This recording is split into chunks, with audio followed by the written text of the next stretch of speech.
শেষ, বাংলাদেশ শেষ করে দিছে। বিএনপি কে পতন করতে হবে, এদের কোনো সুযোগ দেওয়ার সময় নাই, কারণ গলায় কাটা বিদ্ধ হওয়ার আগেই এটা সারাইতে হবে। মুক্তিযুদ্ধের সময় শেখ মুজিবও ছিল না, এই গণ অভ্যুত্থানে তারেক রহমান ছিল না, তাই মসজিদের ইমামদের টাকা মেরে দিচ্ছে, মুয়াজ্জিনদের টাকা মেরে দিচ্ছে।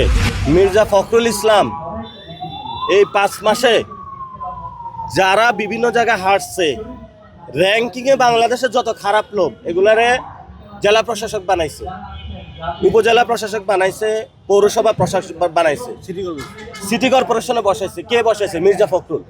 তা আমি বলছি উনি ভালো লোক হইতে পারে না। ভালো লোক হইলে এই লোকগুলোর কিভাবে বসায়? উনি বলে ওনার নাকি ঘুষ দাবি করে, কোনো পরিবর্তন হয় নাই। এটা বিএনপির মহাসচিবের স্টেটমেন্ট। তবে উনি অনেক লাকি পার্সন। উনি সালাউদ্দিন কাজ করে, মির্জা ফখরুলের রাষ্ট্রপতি হয়ে যায়। দুনিয়াটা খুব অদ্ভুত জায়গা, যে কাজ করে ও পায় না, যে কাজ করে না ও পাওয়া যায়। তো উনি খুব লাকি পার্সন, তবে উনি ভদ্রলোক। তবে উনি যে কাজগুলো করে গেছে 5 মাসে, এটা নামটা খারাপ করে দিছে। এটা যৌক্তিক সমালোচনা, ওনারা আবার যাতে আমাদেরকে বেয়াদব না বলে। কারণ আমি হইতে পারে, আবার এমপি সাহেব একটু লজ্জা পাচ্ছে। এমপি সাহেব তো। আর কোনো প্রশ্ন আছে ভাই? ওই যে আমরা দেখতে পাই কি চাঁদাবাজি চলে ভাই, ওই যে না, আমি বন্ধ করবো না। বিএনপি অর্থনৈতিক যে কাঠামো, এটা চাঁদাবাজি, দুর্নীতি, দখলদারিত্ব এগুলোর উপরে দাঁড়ায় আছে। কালকে এক মহিলা ফোন দিছে, তার 3টা ফ্ল্যাট দখল করছে মির্জা আব্বাসের ছোট ভাই খোকন মির্জা। আরেকটা আছে তার বাগিনা আদিত্য, ওই মতিঝিলে হলো বাসগুলা দখল দিয়ে চালায়। খুবই ন্যাস্টি তারা কাজকর্ম করতেছে। ঢাকা কলেজের সামনে তো ছাত্রদল যুবদল চাঁদাবাজি করতেছে। তো এগুলো বন্ধ করবো কিভাবে? আমরা মানুষের পক্ষে লড়ে যাবো। আর এটা লড়াটা কষ্ট হবে, তারপরে লড়ে যাইতে হবে।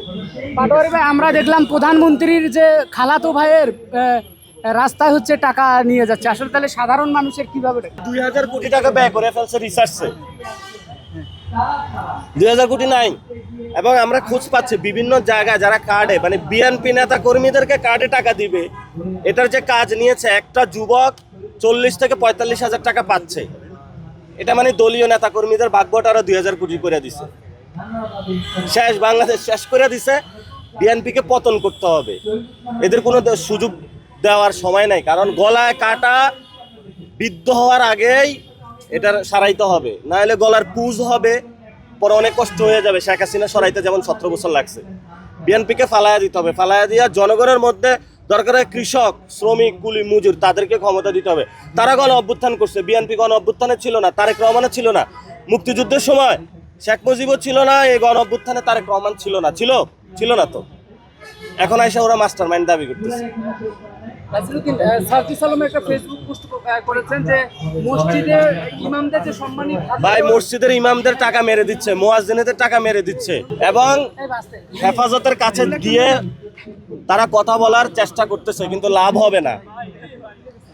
একদিকে ভারতের দিকে চলবে, আরেকদিকে হেফাজতের দিকে, এটা হবে না। হেফাজতে ইসলামের ওনারা জানে যে বাংলাদেশে যারা ভারতের পক্ষে যাবে তাদেরকে হেফাজত কখনো সাপোর্ট করবে না।